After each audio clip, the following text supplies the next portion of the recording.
So yeah, we'll watch this. Top 10 impressive things for me to do in Final Fantasy. That's really what the video title is. You guys don't know that, but that's really what the truth is. Hey Buns, today we're going to talk about what are the most impressive things that you can flex with in Final Fantasy XIV. Now, things, it's intentionally vague because things can mean anything, really. It could be a mount, could be a gear set, could be a title, just anything that is very, very prestigious and impressive, something that it's clear just by looking at it that this guy no-lifed the game or got insanely lucky. Yeah, or I need to get these. Something else very special or notable about them. I need to get these. That you can tell because they have this thing. It can't just be anything that took a long time and not just a rare for the sake of being rare. It's got to be more than that. Something that you look at and go, damn, this guy, like, get a load of this guy. Yeah, like, he's got a big dick. In a good way. Some major factors that I considered when compiling this list include determined effort spent. So you had to kind of work towards it.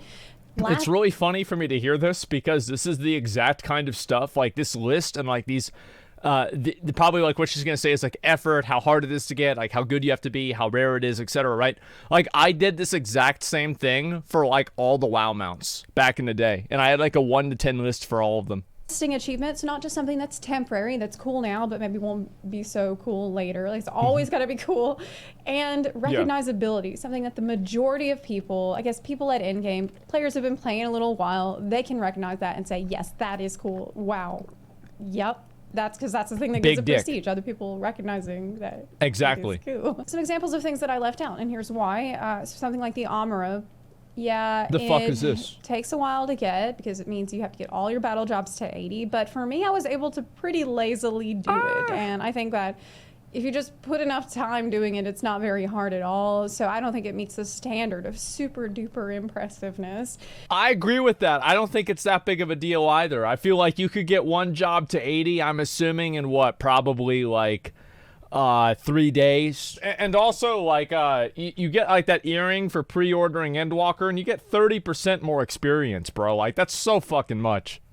Mounts you get from clearing a Savage tier, while impressive when the raid is new, don't retain that high status forever because later on you can unsync those raids, the gear gets better, Echo gets added, and killing the bosses becomes trivial. Exactly. So I think because of that, the mounts lose some of the wow factor they had when the raids were new. Similarly, you can unsync old trials, making them super easy while you farm for the trial mounts. That's what I did. While it is cool to get those mounts and the meta mounts, I think that on unsynced, the bosses are pretty much just loot pinatas. So I think that does disqualify them. It's like going back and doing old raids. Making my list of mostest impressivest things. As for minions, some of them it's like getting invincible or something like that in Mists of Pandaria. Like, oh yeah, this is really cool that you were able to do this, but at the end of the day, you just, it's not that hard. But I think that the problem with minions is most people don't know which ones are rare. Like, I think that in compiling this list, the notoriety and the general understanding that the thing is rare matters a lot. It can't be overly niche that only minion collectors would know that. That's what happened with the Hyacinth Macaw in WoW. It's like, okay, everybody has a green bird, but there's a purple bird that's worth a lot of money. Who fucking knows that? Nobody. This thing took you a long time. Rare for the sake of being rare isn't that good because there's a storm out that is actually very rare according to FFXIV Collect, but it's just rare because nobody wants to buy it. So like rarity doesn't always equal goodity. Because it's just Some a of these reskin. things are more like categories. It's a because it just recolor, make more sense to do it that way. Yes, this will be all colored by my personal opinions, but I would wager that all these things are things that most people would be very impressed by were you to flex them openly. Ultimate weapons, the ultimate flex. So these are from clearing the hardest content in the game. The yellow ones are from the Unending Coil of Bahamut Ultimate, also known as UCOB, and it also gives the legend title. The blue ones are from the Weapons Refrain Ultimate. Yeah, it's the ultimate weapon. Like I'm gonna get all of these. I want to let you guys know, like, I am gonna get all of these. There are a lot of people out there who think that this is like, I'm not gonna do this or whatever. Y'all are so dumb. Like, you have no idea the level of, like, no-lifing that I'm prepared to go through in order to get the perpies that I want to get. Also known as Uwu, which gives you the Ultimate Legend title. And the shiny ones with like the time machine stuff and the cogs all over it are the Alexander Ultimate one. Yeah, some of the cogs are pretty big too. You got some big cogs on some of these. Those are from the Epic of Alexander Ultimate, aka T, which also gives the perfect legend title. I've seen that before. When I first saw these weapons, I thought to myself, I will never be able to get one of these weapons. Like, this is way beyond me. This is a league far, far above what I am personally capable of. And that turned out to be not correct. You know, sometimes seeing things like this in the game, they inspire you. They make you strive for more. Yeah, they make you want to go for it. Exactly. And that's what these ultimate weapons represent to me. Having an ultimate weapon is proof that you are good at the game, or at least you were able to not be bad for a full 20 minutes. The thing is, like, I have people that, like, every time, or that, like, that you bought it or whatever, how much is it to buy, like, an ultimate carry? Is $400? Damn, that's like nothing, man. That's like nothing. You can't? It's overpriced as PayPal Legend. Yeah, that's like nothing. Oh my God, you buy pilots, not carries? Yeah, still, it's nothing. Yeah. Kind of more my situation. The Necromancer Chat title. just self-reported? Yeah, I guess so. This would be awesome to have on Reaper. Side note. Similarly, the Lone Hero title, though let's be honest, Necromancer sounds way cooler. These are extremely rare titles that you get from soloing a deep dungeon. Necromancer is from House of the Dead, and Lone Hero is from Heaven on High.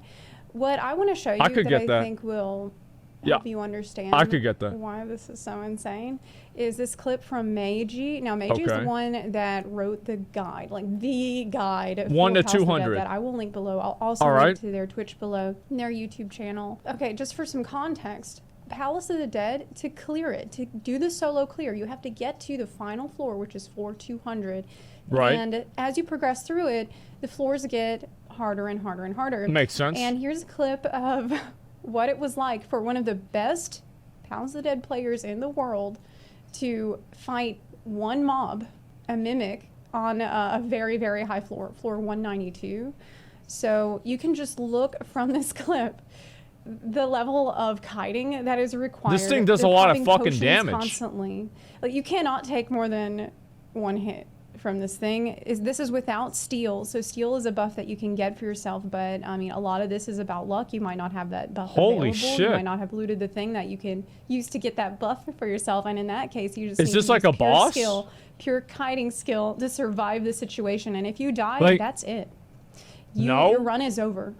So you have to make it. Well, how the fuck are you supposed to be able to do it if you're gonna get if you almost get one shot by a trash mob?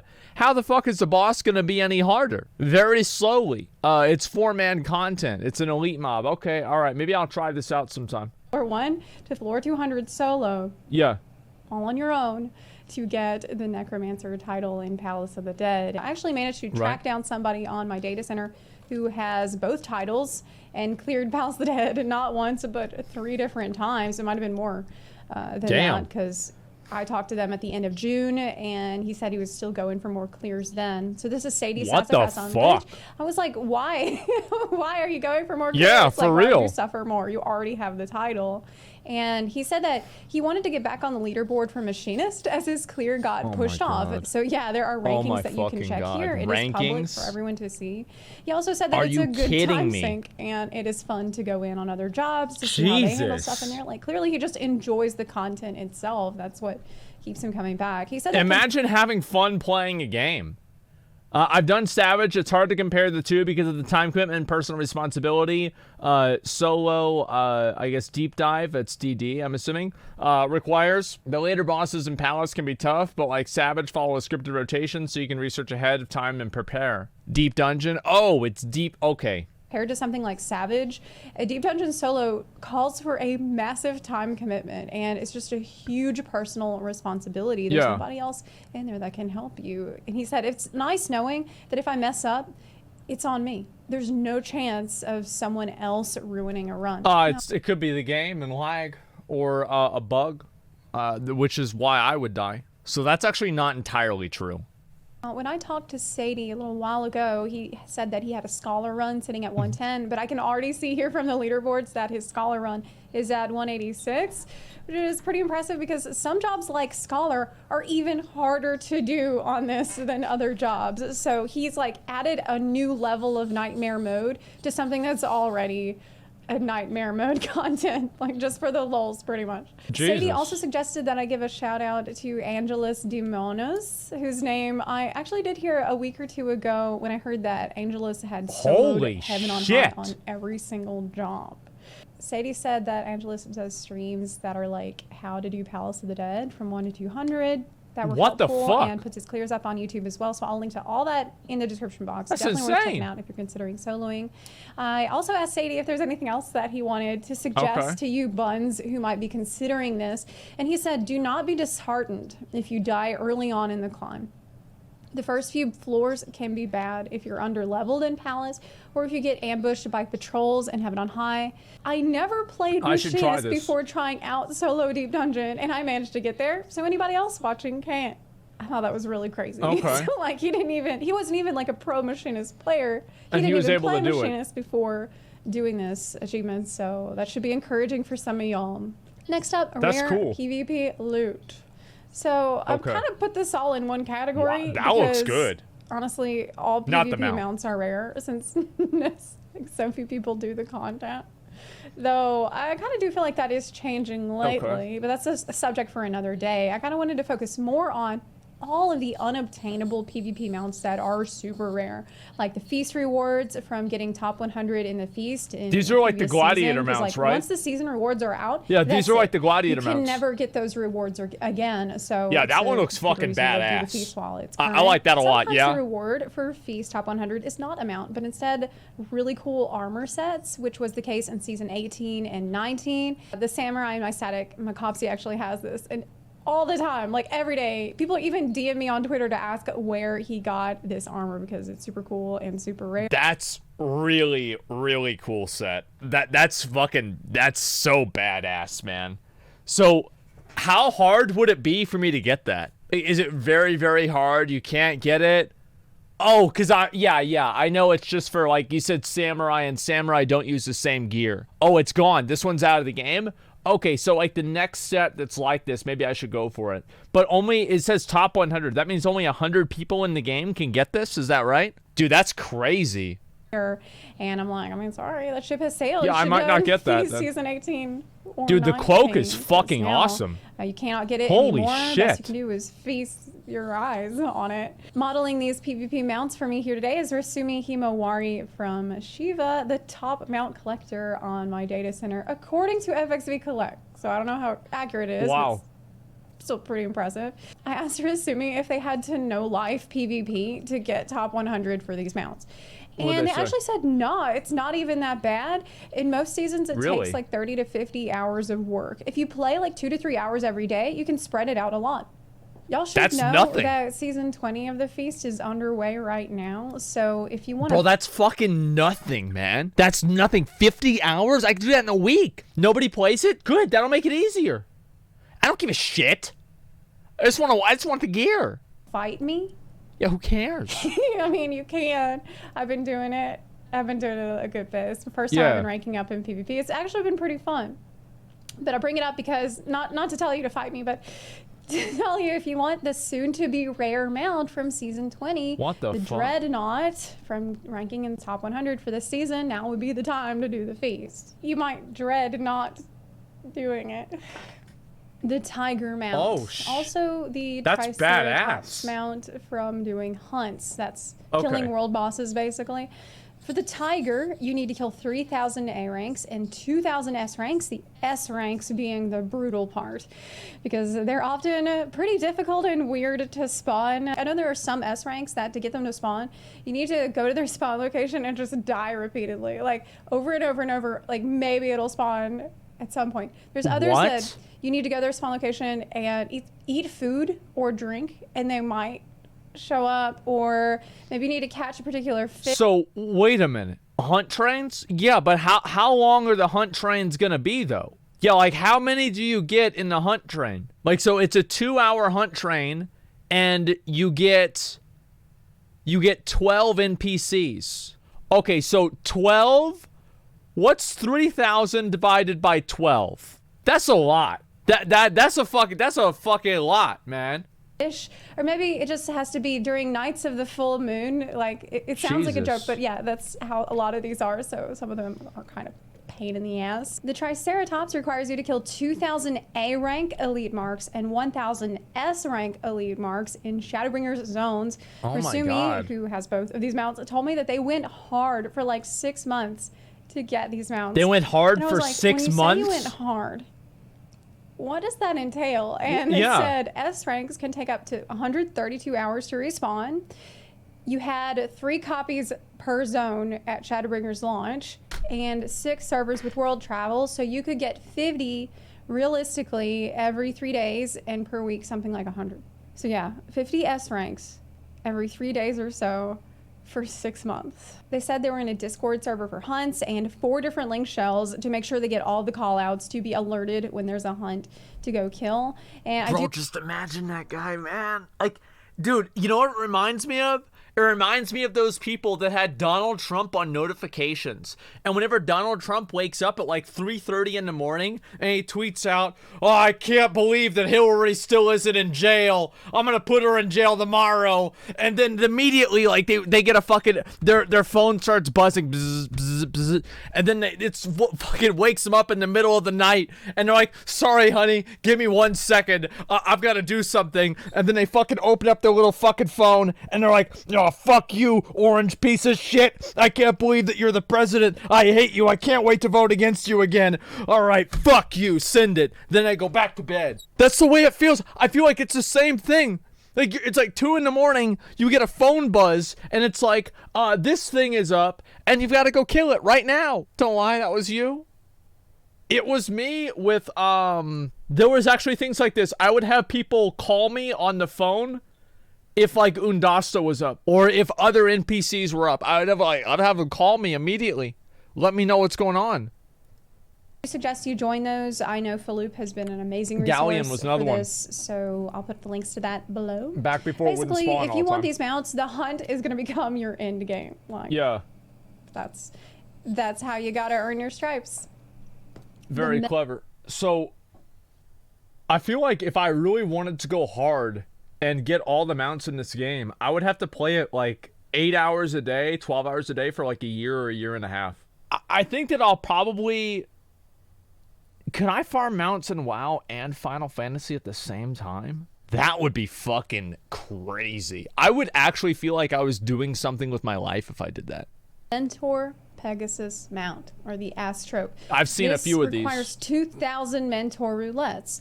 Now, that is a roulette that you can get access to if you're a PvE mentor, which means you've gotten 1,500 commendations, you've done 1,000 duties, and you have finished Crystarium role quests as a tank, a healer, and a DPS job. You also need to have completed every duty in the game, including extreme trials, as any of those can pop up in your mentor roulette, with some exceptions being ultimate, savage, current expansion extreme trials, and binding coils. So the idea behind the mentor roulette is to send mentors into groups where their guidance and advice would be needed most. So like groups of We've actually had some of those individuals in my stream. That's the funny thing. I know all about this. Like I guess they watch my stream to complete this achievement. So I'm actually gonna try to get the mentor thing as soon as I can, because as soon as I can do it, that means I'll be able to start working towards that Pegasus mount, and I think that Pegasus mount's fucking cool. Who maybe they're struggling. Yeah. Maybe they just need someone there to give them a little help, right? AKA Serena on Reddit said of her experience getting this mount, people generally didn't want advice, didn't listen to advice if given, and sometimes even responded with hostility to tips, even if they were performing very poorly. So I learned to, most of the time, silently endure if duties weren't going well. Well, I do that already, and I'm not even doing the mentor roulette. But they did say that in synced extreme fights, people were more receptive to advice. So, I mean, I guess getting your ass beat by a grandpa of the cabbage people might teach you a little lesson in humility. What are you trying to say? What are you trying to say? Because we wiped on him for an hour. Like, that shit was hard, man. Like, we had to do like 5 mechanics at the same time. It was a lot. That was an hour. It was a whole hour of wiping. I was so upset. Yeah, he had like 3 tank mechanics. I was going crazy. I was going to lose my mind. They said that synced extremes counted for about 10% of the duties they completed towards their astrope mount. They said it always took a lot of time and effort and typically ran for the full 60 minutes. My clear rate for synced extremes was pretty... That's crazy. Like, I remember I did Garuda. I random queued Garuda for extreme. We did it in 1 try. I'm not even kidding. I don't know. Actually, wait a minute. We might have wiped once. That's not true because I remember the second time I had more health. Yeah, no. So we wiped once. Never mind. Yeah, we wiped once. It was on extreme. We just went in there and did it. That was it. Decent. I took the time to type out and teach the fight mechanics almost every time I got queued into an extreme, and I would try to coach players who were struggling or played a crucial role in the fight. Again. Many, if not most teams, were pretty receptive and understanding about needing to respect the mechanics. People can see However, there were also many, many lost causes, times where no amount of instruction or guidance would be sufficient to get a team to clear. Now, I asked Rasumi here about their experience getting this mount. And they said, I set aside like 5 months and did it all day until I was done. On good days, I got around 60 to 80 roulettes, and on bad days, I got like 10. It really depends on the content you get on that day. Sariba Yoko here also got the astrope and told me that they had been doing it more casually, like 5 or 10 times a week. Sariba said, I only went in mentor. So wait a minute. So you have 3 leaves per day before you get punished, right? So if you wanted to min-max this, couldn't you just wait until you get like an hour-long one and then save the leaves for that one? You only get 1. Oh, shit. You only get 1. Oh, my God. Mentors only get 1? That's smart, though. I mean, because, like, listen, the thing is, the way that I think, right, is like, how can I take advantage of a system and manipulate it into giving me something that it's not supposed to? That's why mentors have a bad rap. Yeah, that's smart. If I'm in a daddy mood. Morble, the Blue Mage mount. So to get this one, you must be in a fully Blue Mage group with Silence Echo turned on and Undersized Party turned off. You have to do Binding Coil of Bahamut turn 5, Second Coil of Bahamut turn 4, Final Coil of Bahamut turn 4, then in Alexander, Burden of the Father Savage, Burden of the Son Savage, and Soul of the Creator Savage. Again, it cannot be unsynced. So that's one of the things that I think gives this mount the staying power. It's always cool because it will always require effort. I asked my friend Laramian, who you see here on the Morble, how they would rate the difficulty of these Blue Mage raids compared to doing the raid normally on Savage. Yeah. And they said that in general, the Blue Mage Savages are a bit easier for Blue Mages as we can cheat mechanics. Ooh. It can vary. I said, if it's not that bad, then why don't we see more people doing it? Like, is it just hard to find a blue? Well, it's like Herald of the Titans and WoW. Like, you don't see that title a whole lot because you have to take so much specific planning to get it. Like, for example, like there are plenty of things that are just like adjacent. It's like, okay, you just go over there, you go get this item, right? Even if it's hard to do. But like with this, you have to like level up an entire new job. You have to like train all of the abilities. You have to get 8 or like I guess 7 other people that have the exact same mindset as you. You have to get online at the same time, learn these fights that people forgot about with like the coils shit. So I think that's what it is. It's that you have to invest so much deliberate time in order to get this. I'm gonna get this. And group, and they said, you I'm need to gonna go get out this. and hunt down a group for it in Discord. I have recently seen a small trend of people gathering up in Party Finder, but they wait a long time. But who knows, in the time before Endwalker, there may be more Blue Mages doing it. The legacy stuff. I'm gonna do that it. includes the legacy tattoo, the legacy Gubu, or the legacy Chocobo. So any proof that you played the game when it was ass. When everybody was like, don't play that game. Yep. It's not a good game. You were like, I'm not going to listen to you. I'm going to play that game anyway. Well, now you have cool stuff to show for it. According to this post on the FF14 subreddit, the game actually punished players who put any effort into playing it. If you earned too much XP, you got fatigue, and basically you earned less and less XP until you... They had this in WoW, too. Before they brought out WoW, they had this exact thing, and they took it out of the game super early on. Earned at 0. The only thing you could do was stop playing the game you paid for. Yeah. And was paying monthly for it Smart. on top of that. The game actually punished you for playing it, which is just impressive. So Of the mail, course, the it's tattoo, smart. and the treasure Again. are impressive because you've had to put up with an impressive amount of bullshit. I asked my friend here to tell me what 1.0 was like, and they said, I can't describe how many f***ing giant enemy crabs I killed in La Noscia to finally get high enough to go to Carthus. And then I went there, and it was f***ing empty. Like, literally nothing there. Just green hills and forests with occasional mobs. There were like 2 or 3 hamlets across this gigantic map, and that's it. No quests, no nothing. Yep. The Legacy Chocobo is ultra rare because you had to not only play 1.0, but you had to pay for 90 days, like have a 3-month sub that was active before the game ended, like before Wow. the end of 1.0. They basically promised people a chocobo that they would be able to ride after the game came back.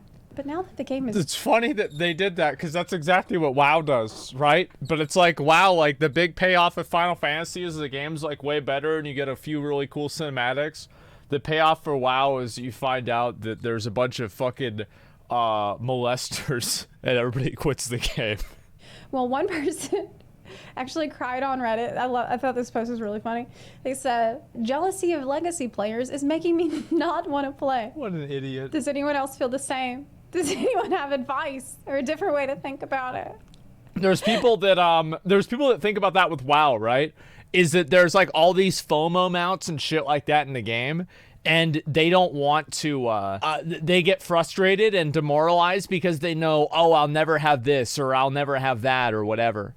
So it's kind of sad, but there it is. Look, imagine having something on your character that somebody else wanted so bad that they're ready to uninstall the game. Like, they're just not even enjoying the game anymore because all they can think about is that thing that you have that they don't have. Like, wow. A mansion in a good spot. Honestly, getting a house at all is pretty big achievement in the current situation with housing.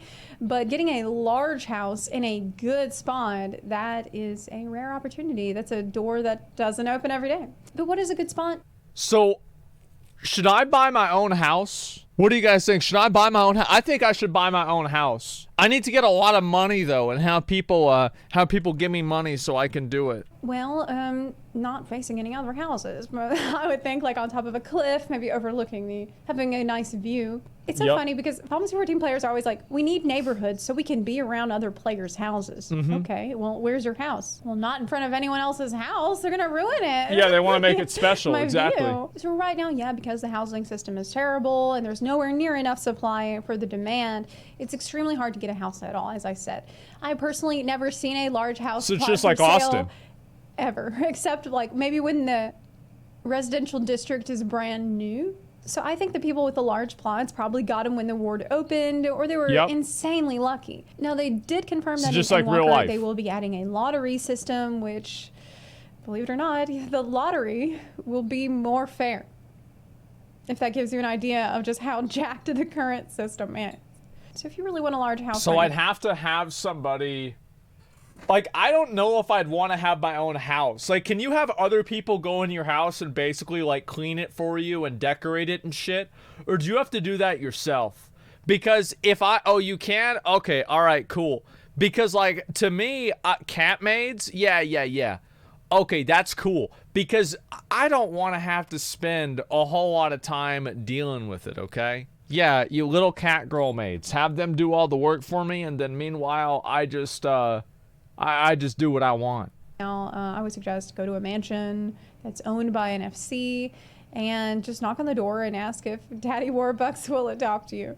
The Gil Sync mounts, there are 2 of them. The 50 million Gil mount, Gilded Mikoshi, and the 25 million Gil mount, the Golden Vessel of Ronka. Now, my friend who has both of these said that they rarely use the Ronka one because it's less fancy. But yeah, it's too small. People love the Gilded Mikoshi mount, and they said they get positive comments on it all the time. I even got invited to a G-Pose session once. So it's a 50 million, is that right? Rich has the 50 million gold mount.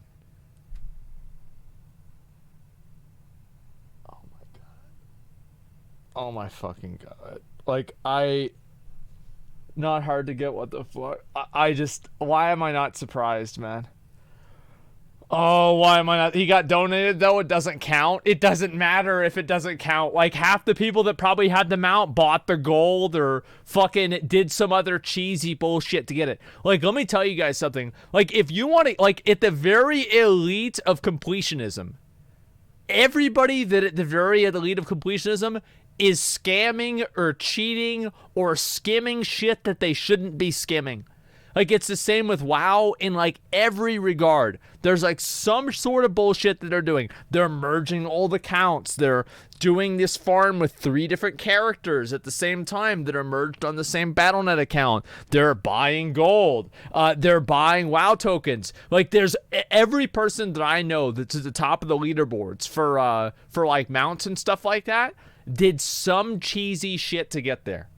It doesn't necessarily mean that they're breaking a TOS, but they did some cheesy shit.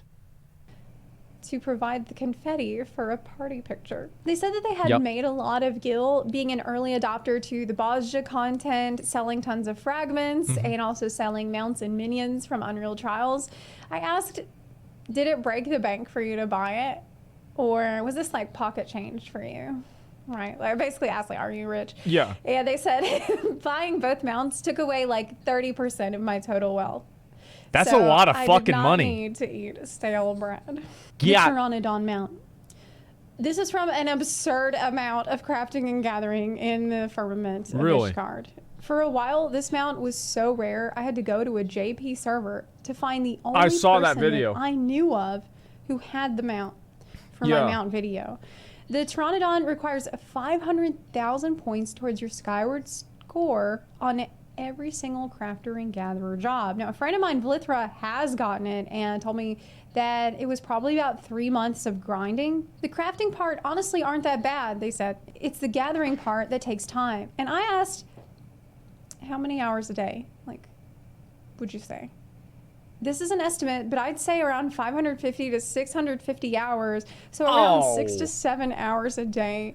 Oh, come on. I thought this was a hardcore mount. What do you mean you do that in a month? You do that in a month? Are you kidding me? That's such a joke, dude. 30 hours a day? Yeah, if you need to. Yeah, come on, man. You gotta get serious. Level up all the crafters. It's still super rare. Yeah, I guess it is pretty rare. I think that if I was like if Final Fantasy was like my main game, I would literally make a 2-year plan to farm out every single one of these mounts. On average. I think that with the passing of time, more people have been able to get this mount, but it's still one of the rarest ones. Like if we're looking at FFXIV Collect, it's beat only by mounts that are unobtainable. I mean, it represents this colossal achievement, and that's why it's really cool. Wow. For me, though, I don't really craft or gather hardcore, so if I were to get it, I guess my playstyle would have to drastically change. So those are the 10 sort of categories of things that I think are most impressive to flex with in Final Fantasy 14. Do you have any of these? Are there any things that you think I should have included on this list that I did not? And why do you think that? Because I thought through this very carefully, you know, considering all the factors that I mentioned at the start of the video. It's extremely important. Long-lasting prestige. It has to be not just rare, but also notable, recognizable, you know. So let me know what you think in the comments section down below. Let me know if maybe you have tips for other people that are going for some of this stuff. If you like this video, please consider supporting the channel on Patreon or on Twitch. You can also support the channel for free by clicking the subscribe button or by sharing this video with your fellow Warriors of Light. Thank you so much for watching, and I'll see you next time. There's the video. Have I seen the Cerberus mount? Yeah, I've seen a lot of these. I definitely have. Look, I'm going to tell you guys, like, I will get any of these items. If I want to get any of these, I'll just get them, man. Like, I feel like the main one that I want is I want this fucking armor, dude. All the time. Like, look at this fucking... Dude, this armor is so fucking badass. If they add a new set like this, I might actually go for it. Now, the Triceratops is cool, but I do think the Tiger is a little bit cooler, personally. I don't know. I like it more. I think it's more interesting. This one right here is okay. I want to have the mount, the Season 10. Wait, let me see. Season 10?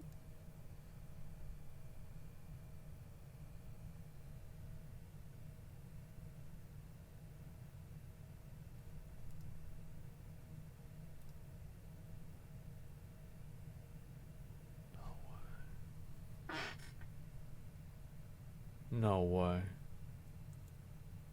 No way, dude. No fucking way. Fourth picture? No fucking way, dude.